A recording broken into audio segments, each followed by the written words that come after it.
Nihilism and revolution were the great themes of 19th century Russian literature. There are many great nihilistic and revolutionary characters in 19th century Russian literature. War and Peace, which happens to be my favorite work of literature, includes two of the most famous, Pierre Bezukhov and Andrei Bolkonsky.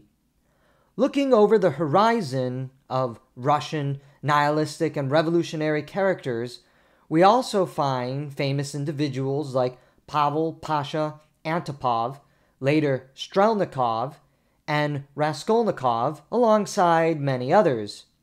In this lecture, however, I'm going to focus on Raskolnikov and Pasha or Strelnikov, since they encapsulate the best and the worst of the Russian revolutionary and nihilist ideal, including the various sub-character plots of romance, idealism, tragedy, and redemption.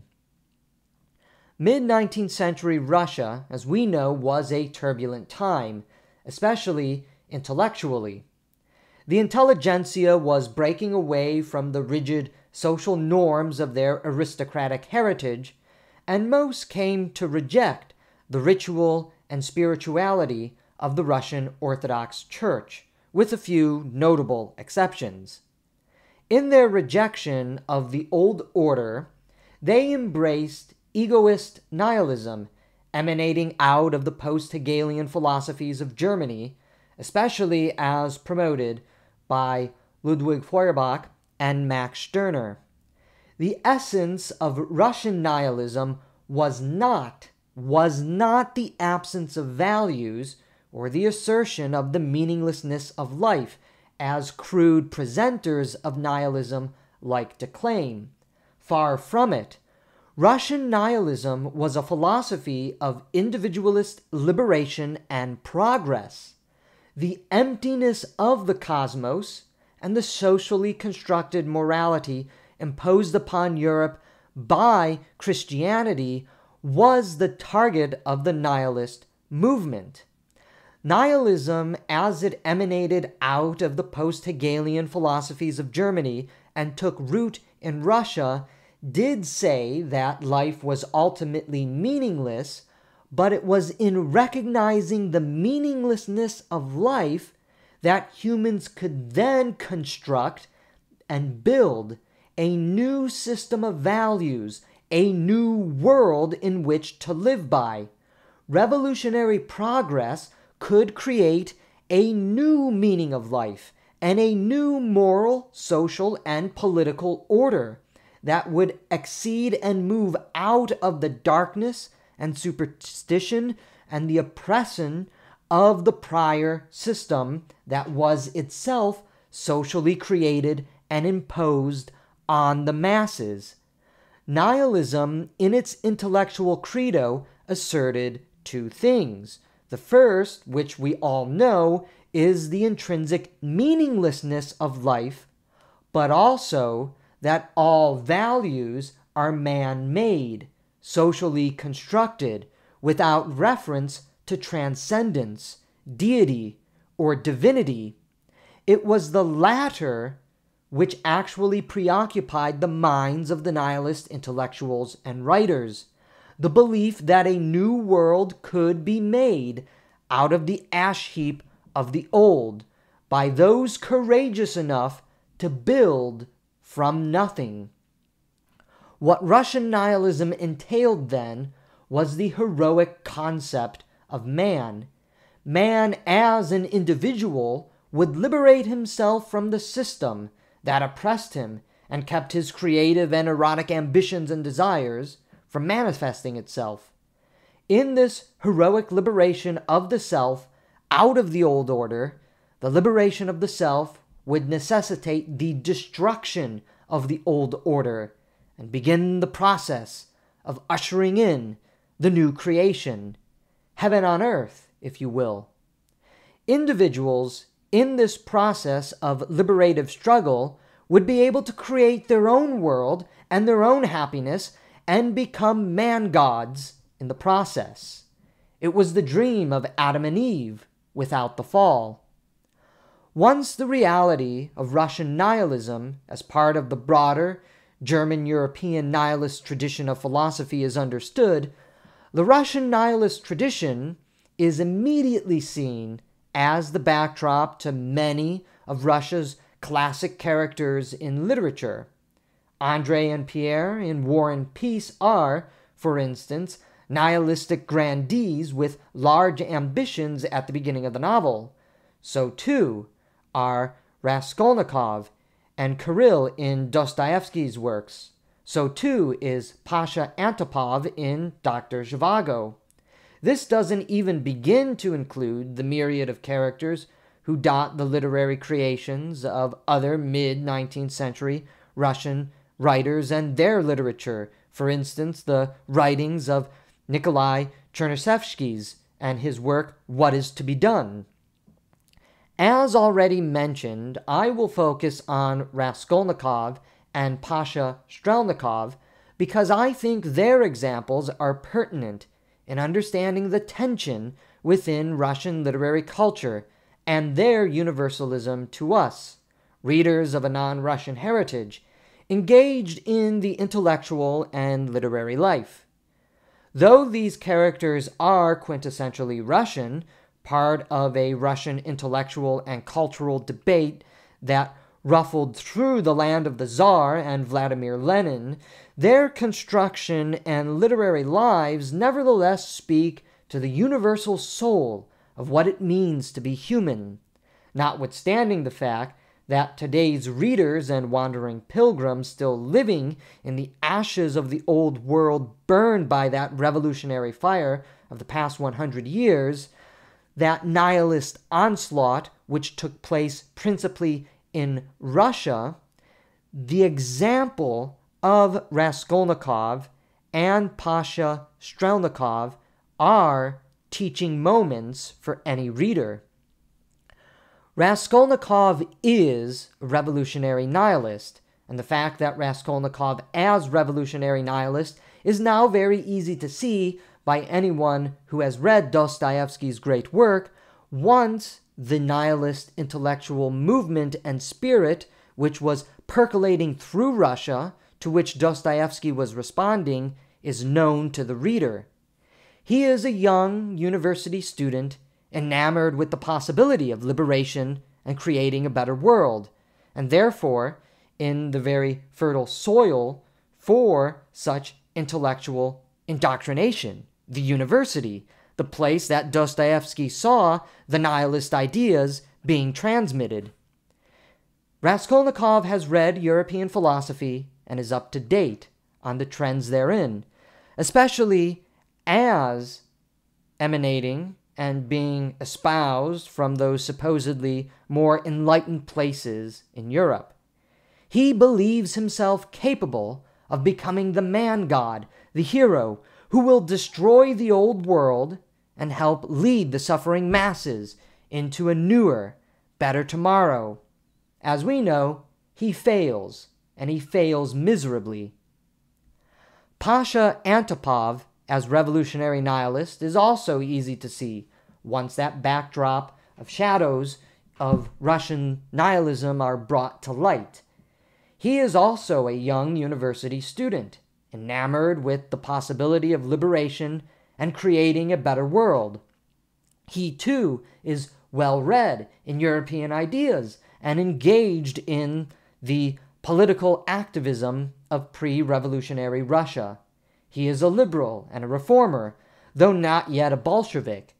But such technicalities obscure the fact that liberalism and Bolshevism both believed similar views concerning man, nature, and morality. Pasha, moreover, believes himself capable of helping those who cannot help themselves. He believes that a newer, better tomorrow can be built with the intellectual elite leading the way. He, therefore, already adheres to a soft Leninism, the idea that the party vanguard will blaze their way into the new world and form and create the new society to which the rest of us will benefit from. While in some sense he also fails, like Raskolnikov, Pasternak's metamorphosis of Pasha into Strelnikov is also Pasha's success, ironically of a certain sort, in transcending himself into the man-god, the heroic individual who will violently tear down the old edifice to usher in the new world in a way that Raskolnikov never did. Pasha turned Strelnikov is the Russian nihilist in his transfiguration from mere man to man-god on the order of Napoleon, Lenin, and Trotsky. But far from an angelic and messianic figure, the nihilist turned man-god is a monster. In this regard, the man-god is far from the Christ, whom the nihilists reject, and more akin to the capricious anthropomorphic deities of antiquity, raping women and casting thunderbolts upon any who oppose them, slaying any and all at a whim and will. Dostoevsky and Pasternak were not nihilists. Perhaps this testifies to their longer endurance, unlike other nihilist writers who we have completely forgotten. Dostoevsky and Pasternak, nevertheless, were both engaging with the intellectual thrust of the nihilist fantasy that intoxicated and enslaved the hearts and minds of the majority of their intellectual contemporaries. Both reveal, through their nihilist heroes, the limitation of the nihilist mind and the cold, dark emptiness of the nihilist heart. Dostoevsky and Pasternak are, in fact, engaged in a remarkable deconstruction of the nihilist lie and expose the nihilist lie through the failure of Raskolnikov to become the man-god and in Pasha turned Strelnikov's murderous brutality when it is revealed toward the end of Dr. Zhivago that Strelnikov is Pasha. That Dostoevsky doesn't offer a metamorphosized nihilist is explainable by the historical situatedness of his own time and his own work. The nihilist storm he feared hadn't yet occurred on the magnitude of the Bolshevik Revolution, which forever stunted Russia's cultural and political future. Pasternak, writing in the aftermath of the Bolshevik Revolution, and whose heroes, though Marxists, were the image of nihilist hope, had the historical veracity to compose a character who not only dreamt the nihilist dream, but lived it to his own demise.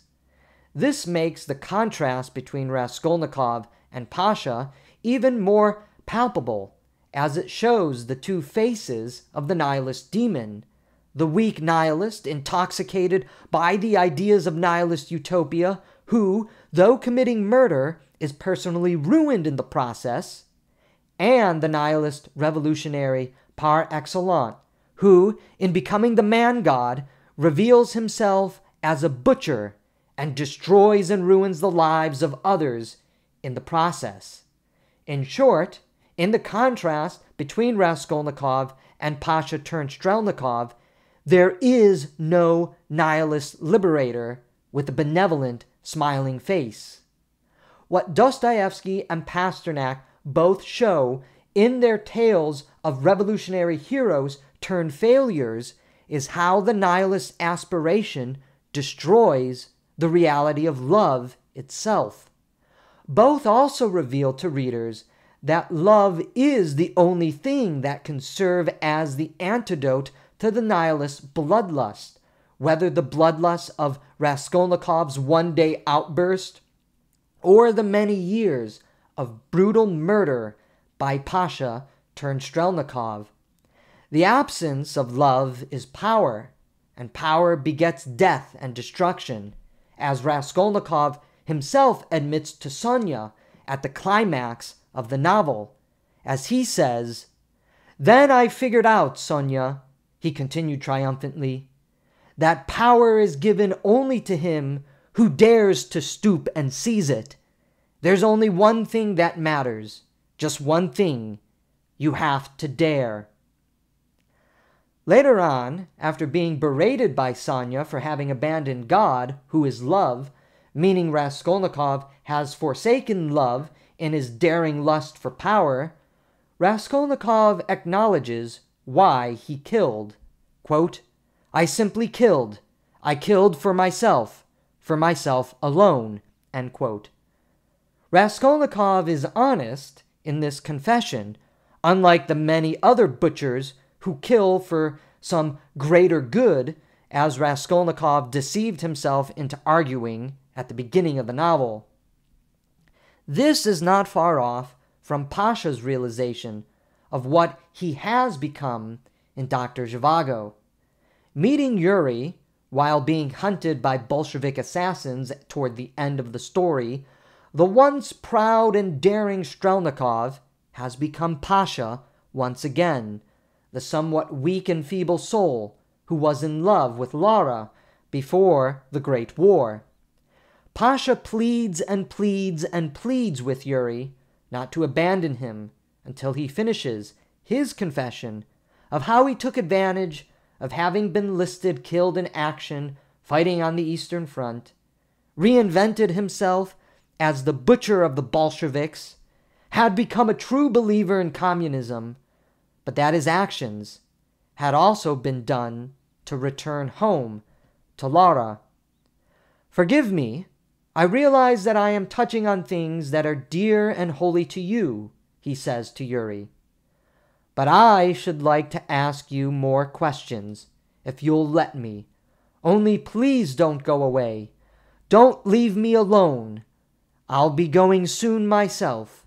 Just think, 6 years of separation, 6 years of inconceivable self-restraint.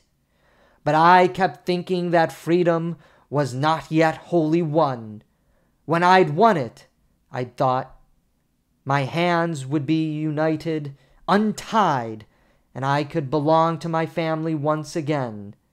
And now all my calculations have come to nothing." After this confession, Pasha blows his brains out. Yuri sees the dead body in the morning, the crimson blood having stained the crystal white snow. Raskolnikov was saved by love. Pasha was killed by the pursuit of power. Pasha, though, had asked for forgiveness, although in the context of the novel, Pasha is asking Yuri for forgiveness. As readers, this moment is also a pleading for forgiveness to the reader. Pasternak is giving us, the reader, the opportunity to let go of the grudges that we hold, let go of the animosity, let go of the hate that grips our heart, so we do not become like Strelnikov.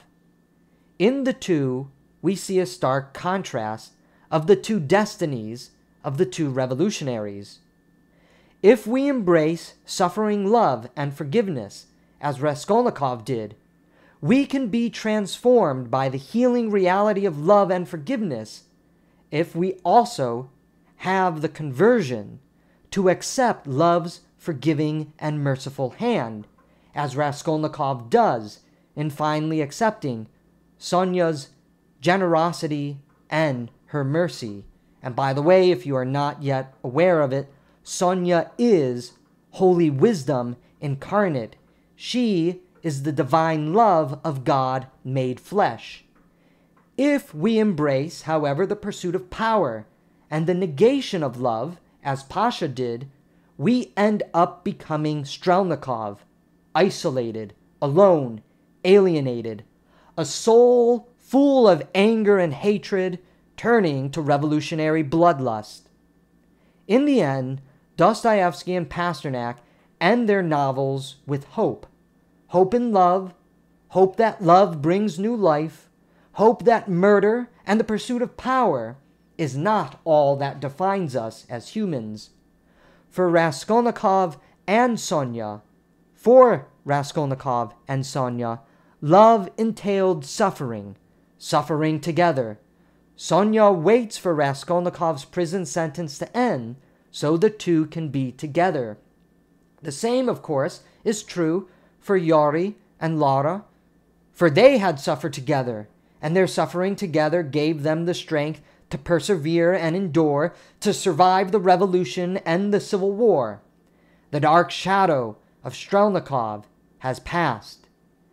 Yuri and Lara's suffering together in love led to the birth of a child, Tanya, the great gift and testimony of love itself, that love begets new life. Even though Yuri and Lara are eventually separated, their love begat new life, with that new life bringing hope for the future. Yuri and Lara stand in contrast to Strelnikov and his dark revolutionary shadow, who is alienated and alone, vindictive, capricious, and cruel. The real revolution isn't seizing power, as Marx and all of his disciples endorsed, enacting lofty ideals that quickly degenerate into crude materialism, or fighting enemies and smashing their skulls into oblivion. The real revolution, according to Dostoevsky and Pasternak, is found in love. Love redeemed Raskolnikov. Love sanctified Sonya and revealed her saintliness. Love saved Yuri and Lara through the fires of destruction and the bloodshed of murder and political retribution and civil war. The personal love of lover and beloved, the faces and hearts that bring smiles and tender comfort into the world, is what the world needs. Dostoevsky and Pasternak remind us of this truth so profoundly and so powerfully in their stories. Had I known that when I first encountered their works, be it in the classroom or on TV, I probably would have enjoyed them more than I did. But I am happy I have come to enjoy them now. It is never too late to be transformed by love. All of us who see the nihilism around us, who see the nihilists embracing the fantasy of heroic struggle, who in doing so slip further and further down the abyss of alienation and loneliness, hatred and anger, at any moment might become Strelnikov. But we exist to be the Sonyas of the world. Here we must recognize the wisdom, most especially, of Dostoevsky. Sonya could have abandoned Raskolnikov. She didn't. She was holy wisdom and love incarnate, as I mentioned earlier. She stayed with Raskolnikov in his darkest hours. Raskolnikov could have rejected Sonya, but he didn't. At the end of the novel, he finally accepted her love, her compassion, her kindness, her mercy. And so we must do the same. We must be Sonya to the many Raskolnikovs of the world, crying out for help. We mustn't allow those agonizing souls, like Pasha, to become Strelnikov. Dostoevsky tells us that true heroism is to embrace the love that souls need to keep them from that dark abyss which will consume them and the world once love evaporates from our lives. If we move down the path of the nihilist fantasy, the nihilist lie, the nihilist deceit, as Dostoevsky and Pasternak show in their stories and in their novels, once nihilism grips the human heart, and if there is no love to redeem it, then all that is left is death and destruction.